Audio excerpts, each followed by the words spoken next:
আনফুসুম বিআইয়ি আরদিন তামুত।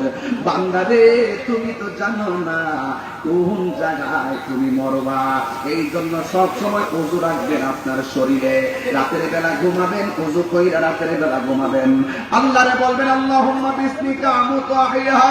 ও আল্লাহ, আমি যদি ঘুমিয়ে গেলাম আর ঘুমের ঘরে যদি আমাকে মরণ দাও, উযু করে ঘুমাইলাম, উযু অবস্থায় আমার মরণ দিও।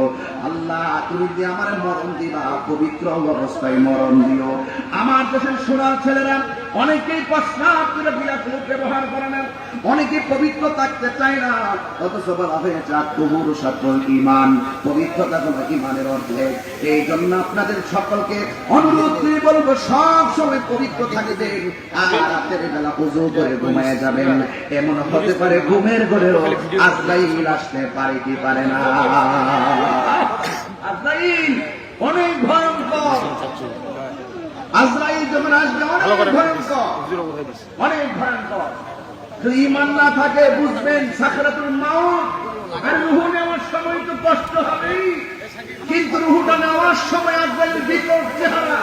যখন আপনাদের এই এলাকায় ধামুরা যখন এসে আপনার ঘরের দরজায় যখন আজরাইল দাঁড়িয়ে যাবে, আটোয়ারি এসে যখন ঘরের দরজায় আজরাইল দাঁড়িয়ে যাবে, আপনার যদি ঈমান না থাকে, সহি আমল যদি না থাকে, আজরাইল দেখলে বুঝবেন কত ভয়ঙ্কর। আজরাইল দেখা মাত্রই আপনার রোগগুলো ছিঁড়ে যাবে, হাড্ডিগুলো খুলে যাবে, রক্তগুলো পানি হয়ে যাবে। কেউ আজরাইলকে দেখে জিহ্বার মধ্যে কামড় মারবে, কেউ আজরাইলকে দেখে দুইটা চোখ উল্টিয়ে দিবে, কেউ আজরাইলকে দেখে পায়খানা প্রস্রাব করে বাসিয়ে দিবে। এত ভয়ঙ্কর হবে সাকরাতুল মউত। ওই সময় মানুষ তৃষ্ণার্ত হয়ে যাবে। সমগ্র 13 নদীর পানি যদি মুখের মধ্যে ঢেলে দেওয়া হয়, এক ফোঁটা তৃষ্ণাও মিটবে না। এমন একটা ভয়ঙ্কর অবস্থা হবে সাকরাতুল মউতের সময়।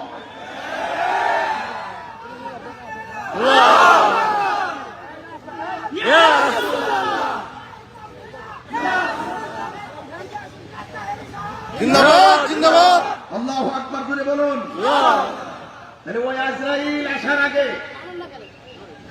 একদম কান তাকাবেন না, নীরব থাকবেন, কোন আওয়াজ দিকে একটু তাকিয়ে থাকুন। বলুন এই মুহূর্তে আমাদের মৃত্যু আসতে পারে কি?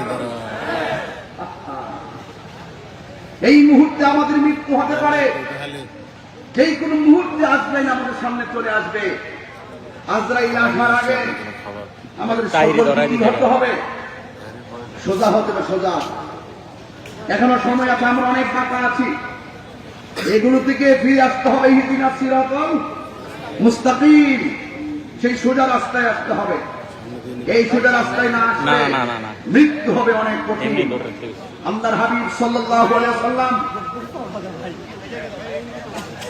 বরাবরের মতোই আমাদেরকে বলেছেন কবর আযাব ভয়ঙ্কর। ওসমান বিন নূরান রাদিয়াল্লাহু তাআলা আনহু তিনি গুরুস্থানে গেলে চোখের পানি ফেলে কান্না করতেন, কবর আযাব এত ভয়ঙ্কর, অথচ তিনি ছিলেন জান্নাতের টিকিট প্রাপ্ত। বুঝতে পেরেছেন?